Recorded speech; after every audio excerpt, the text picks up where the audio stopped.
तुम्ही पाहत आहात MCN न्यूज मराठी। वीज ग्राहकांकडून महावितरणच्या ढिसाळ सेवेबद्दल सातत्याने बोंबाबोंब सुरू असताना आता महावितरणने ग्राहकांना थेट अल्टिमेटम देण्यास सुरुवात केली आहे।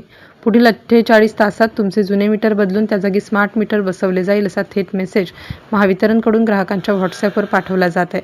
यामुळे ग्राहकांमध्ये तीव्र संताप आणि संभ्रमाचे वातावरण निर्माण झाले आहे। गावात अनेक ग्राहकांचे मीटर सुव्यवस्थित असताना नाहक हे स्मार्ट मीटर लादण्याची सक्ती कशासाठी याबाबत काही महिन्यांपूर्वी राज्याचे मुख्यमंत्री देवेंद्र फडणवीस यांनी विधानसभेत स्पष्ट आश्वासन दिले होते की राज्यात कुठेही बळजबरीने महावितरणकडून स्मार्ट मीटर बसवले जाणार नाहीत। मात्र मुख्यमंत्र्यांच्या या आश्वासनानंतरही महावितरणने ग्राहकांना थेट पूर्वसूचना देणारे मेसेज पाठवल्यामुळे मुख्यमंत्र्यांच्या त्या आश्वासनांचं नक्की काय झालं असा सवाल आता नागरिक उपस्थित करत आहेत। आधीच वाढीव बिलांमुळे त्रस्त असलेल्या सामान्य जनतेला आता या 48 तासांच्या अल्टिमेटममुळे मनस्ताप सहन करावा लागत असून महावितरणच्या या स्मार्ट सक्ती विरोधात ग्राहकांमध्ये तीव्र नाराजी पसरली आहे। MCN न्यूज मराठीकरिता दीपक रेळे, अकोला।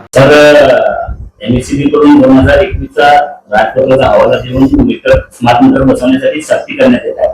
दुसरीकडे 2024 ला जे ऊर्जा मंत्री मुख्यमंत्री देवेंद्र फडणवीस यांनी सांगितलं की स्मार्ट मीटर सक्ती नाही। स्मार्ट मीटर सक्ती सध्या बघा, आपण बघितलं असेल सगळ्या सन्मान्य ग्राहकांना महावितरणने गेल्या 2-4 दिवसात एक मेसेज दिलेला आहे तर आपले स्मार्ट मीटर बदलायचे आणि त्याच्यात त्या मेसेज मध्ये मेन्शन केलेले आहेत त्यात स्मार्ट मीटरचे फायदे काय।